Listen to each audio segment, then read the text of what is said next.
What's up, YouTube? Erod212 here with another video. So it was time for the Clifton Comic Show this weekend, and I found a rare second print book that I had not seen in the wild yet.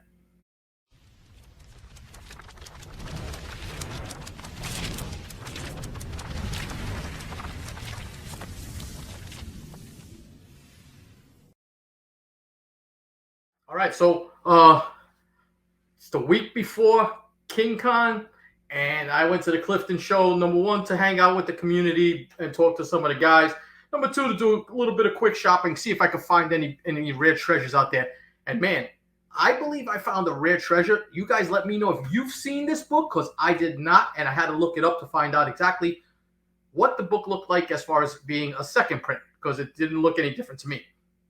But you know what? Let me show you the show floor and take a look at the books that were there, and then we'll talk about it.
All right, so that's the show floor. First thing I'm going to say to you is, if you go by and a guy has a bunch of boxes on his table, but he doesn't have a wall display, don't just forego that vendor, because the vendor I went to was a vendor I had not seen before that had a bunch of boxes there, and I kind of had the feeling because I got there early and all the deals were in his boxes. So when you kind of see that, you know that this is the place to be, because the sharks were hunting for sure.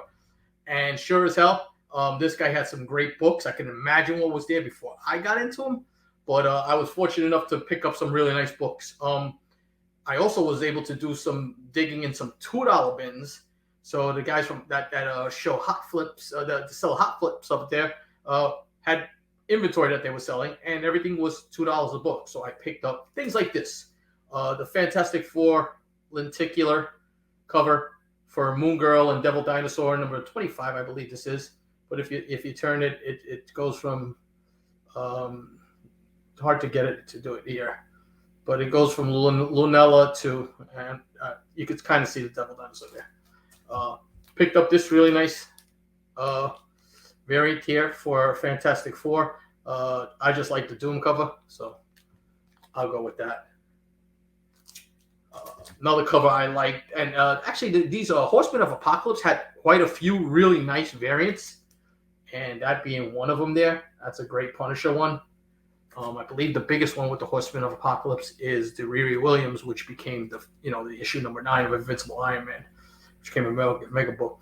Another title that when they did their variants, Marvel, that I like, and some of them carry a premium. This one does not yet, but I think somewhere down the line this will, were the Women of Power series that they did. The biggest one is the Mary Jane Watson one for Invincible Iron Man number 7.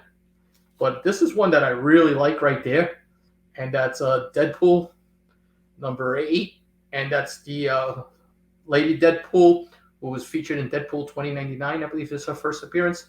So you never know what you could see. Deadpool is coming to the MCU. I picked up 2 copies of it because it was just nice. I like that a lot. And then another character I'm a fan of, and the title I was a fan of, was Strange Academy. And that Dylan Dormammu cover appearance right there, and first cameo of the Hollow, had to take this book here. And there were 2 copies of that, so I picked up both copies of that. My boys at Panther Comics had just put out some books, and I got to look through them. And they had Star Wars High Republic number 7, which is the first appearance of Darth Krall and Orla Jaretti, because I cannot remember every Darth there is. So this book is starting to pick up a lot of steam with the Obi-Wan series and everything else. So a nice book to get. I got 2 of them. And now let me show you what I found in that other vendor that I was talking to you about before. First up, I found this. Everybody knows about this one here. This is a great Riri Williams. It's the first time she has the Ironheart suit. And this is that hip-hop variant for Invincible Iron Man number 1. What else was in there? There were 2 copies of this. Somebody was putting this back. I was able to get this lower than the sticker price for Ultimate Comics All New Spider-Man number 1, second appearance of Miles Morales. Not a perfect copy, probably like in that 9.2 range, 9.092, but I'll take this any day of the week. What else was there? Some more future spec? Absolutely. How about little Star Wars Darth Vader number 3, second printing. Dr. Aphra, we all believe she's coming. Let us see. Only the future can tell, but it's great spec. So now, the last book. I had picked up this book at cons previously, and I've got some nice grades. I actually picked this up in a newsstand edition, which I was really happy with, but I had never seen Thundercats number 1 in a second print edition. And the way to tell it's a second print edition is that it is a 75-cent book, not a 65-cent book. So I had to do an eBay search on it just to find it and see the differences in that. So interesting. I don't know if there's a Canadian on this, because if there was Canadian, it would probably be a 75 cents price variant on that also. But how many times have you seen this in the wild? I have not. First time I've seen this out in the wild in a show. And these books are hard to get in decent grades. They were beat up. They were beat. Star Series was a series that Marvel created, kind of to gear towards kids. So you had like the Muppet Babies and Fraggle Rock, but you had a couple of really good titles like He-Man and Thundercats in there that were mixed in there with it. So, books for kids that are now books for adults. So this is the book that I picked up that I said I couldn't find anywhere. I've never seen this before. I'm happy to add this to the collection, and it's pretty high grade. Definitely needs a press, but this is a real clean copy, and that's the haul. So now what's left? King Kong, this Saturday, the 19th, 9 o'clock for early birds, 10 o'clock for everybody else. Come on down. The community is going to be hanging out. I believe it's a $5 admission. $5, you spend it at Starbucks or at Dunkin' Donuts on a coffee. Come hang out. The Butcher's going to be there. Matty Forge, Guy Forge, all the New York Warriors. Very Gary's going to be there. Just all the community you're going to meet there. Bronzeville Comics is going to be there. My man Streetside Anthony, on top of guys like Zaps Comics and all the other vendors that are going to be there. Go check out Comics because Mike is just an awesome dude also. And make sure you say hello to Greg. Tell him that E-Rod sent you to this show. All right? And stop by. Say hello. So that's the video. Hopefully I'll see you guys there this weekend. Until my next video.